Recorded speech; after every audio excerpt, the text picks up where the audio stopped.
Welcome to Delaware Live Sports. I'm Benny Mitchell. My guest is Delmar field hockey coach Jodi Hollamon. Welcome, coach, and congratulations on the Wildcats' 100th consecutive victory yesterday against Laurel. Welcome to the show. Well, thank you. Thank you for having me. Jodi, the 6 consecutive titles, that's one level of dominance. But 100 straight wins, you're entering, if you're not already there, dynasty level. Talk about this run. The last loss was on October 22nd, 2016, 1-0 to Cape and Lopez. Sometimes it seems like it was eternity, that long ago. And then other days it seems like it was just yesterday. You know, it's funny as a coach that you remember more of the times that you don't play well or that you lose. So, you know, to think all the way back to that day and what we have accomplished since that day is, you know, truly remarkable. As a coach, I try not to think about it. It's honestly not even something that we discuss at practice. My assistant coach sent me a text yesterday and said, "Today's a big day." And I was like, okay, it's another game. And, you know, then she reminded me of exactly, you know, what was possibly going to happen. So, you know, you at times as a coach, you want to downplay it. But then when you messaged me yesterday to have an interview, you know, I thought for a minute, like, do I just say no so that we don't even talk about this? And then I was like, you know what? All these players deserve the recognition from, you know, the dedication and the hard work that they have put in for 100 wins is pretty remarkable. So they deserve the recognition. The girls in this team have never suffered a loss. Macy Bradford, as well as your 2 daughters, Josie, and the past couple of years, Jordan, have been standouts on this team.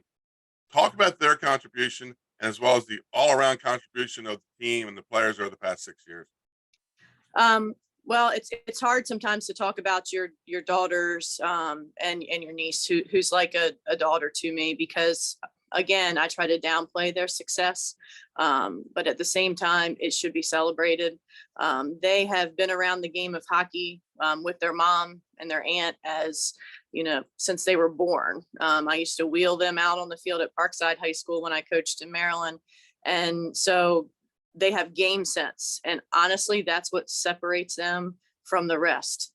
They have the work ethic because they don't have any choice but to have that work ethic. It's instilled in them from myself and their father, who we both work way too hard at our jobs sometimes.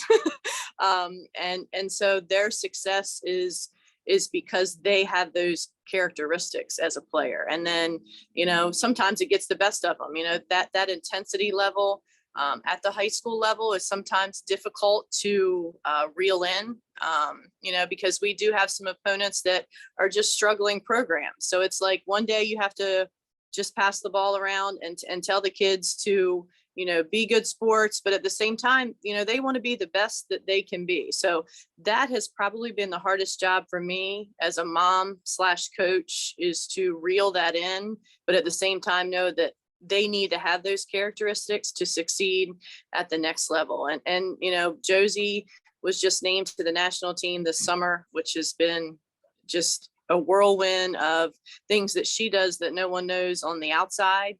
And then Macy and Jordan still, you know, working. Macy is on the Rise team and Jordan on the under-16 team, along with a couple other girls in the state of Delaware. So, you know, they have done what it takes and will go through a whirlwind of emotions, you know, if they want to step foot and be an Olympian someday. You know, 2028 is in Los Angeles. So we'll see. Crazy 6 degrees of separation, or maybe it's just Sussex County. You brought up your husband, who I coached a little bit in baseball back many years ago. He also brought up Parkside High School, who was coached now by my niece, Megan Block. So, oh, that's right. I forgot Megan, small world, works with my sister, Julie. They're elementary teachers together at Delmar Elementary. So the hockey world is small, and, you know, regardless. But in Sussex County, it's smaller. It's even smaller. Yeah.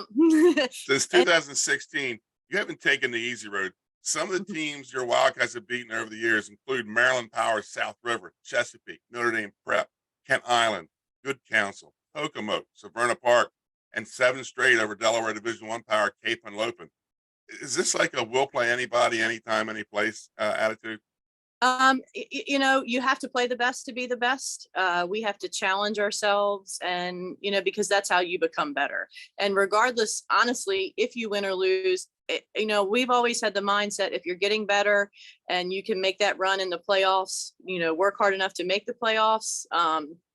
Then if you've challenged yourself during the regular season, you can have a good run. So, we have always done that and continue to do that. Our schedule is a little bit limited. We've had some schools reach out to us from Pennsylvania, Virginia, but with our state only allowing 15 games and no additional tournament games per se, like a lot of states do, we can't attend the national combine. That is a pretty big deal. But that's why we, Debbie Wendett and I got together and said, let's host this bi-state challenge, tournament of champions, whatever you may call it. I started that about 6 or 7 years ago. We used to play it at Pocomoke. And then we moved it to D turf, and then we moved it to Cape during COVID when we didn't want to rent D turf, just in case we couldn't play a game. So, it's moved to Cape the last 2 years, and Cape is awesome with always hosting and being gracious to make hockey better. And let's face it, they pretty much have the best facility in the state when it comes to girls to be able to play sports. Yeah. And Jodi, one last question. Many people are going to look at the offensive production of these teams, but defense has been at least equal to the task at Delmar. And in this 100 wins, 77 shutouts. In 2018, you allowed just 1 goal all season. This year, it's Summer Payne at goalie, but for a chunk of that stretch, it was Kelly Davis, who's now at Ohio State. But it's more than just the goalies that contribute to these shutouts. Talk about the importance, and maybe even it's the pride that you and your players place on defense. Well, we set goals at the beginning of the year, and oftentimes one of the players' goals wants to be to not allow a goal. Of course, I'm like, ladies, field hockey is a game of goals. As long as we score more than the other team, we will win. But at the same time, they put that pressure on themselves, and I think that's what makes them better. And let's face it, they are day in and day out practicing against the best offense in the state. So when you put those two things together, it makes for really great practices. I mean, it's funny because we score a lot of goals, but I'll be honest with you, we focus more on one-on-one defense and communicating in the circle. And Summer this season has, stepped right in. She's been a backup keeper when she's been outstanding. And this year she has stepped in and filled that role right behind Kelly. And it's pretty much been seamless. Kelly had to step in as an 8th grader because our starting goalie tore her ACL. And that season, she's just been a leader ever since. But it's, if your team culture is to take care of each other, your team culture is to, protect your goalkeeper, then I think you can be successful. And our team culture is that, let's not give up any corners. Let's give up, a few shots, and, it's risky at times because then if you get in a Cape Henlopen game, or this year, probably a Smyrna game, you're going to get some shots. So it's how they handle that pressure when those situations arise. But so far they've done a great job with that.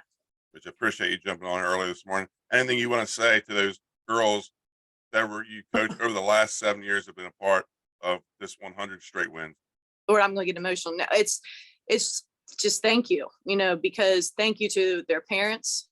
Thank you to my coaches. Thank you to my family who puts up with, me coming home every day, trying to just be better. And if it wasn't for the kids and their families contributing to making sure they're better hockey players, then, we wouldn't be in this situation. So it's all about the kids, and they deserve the recognition. So thank you to all of my former players. Folks, that's Coach Jodi Hollamon, Delmar Field Hockey. Appreciate you jumping on this morning, and got Seaford Milford coming up next week, and good luck the rest of the season. Thank you.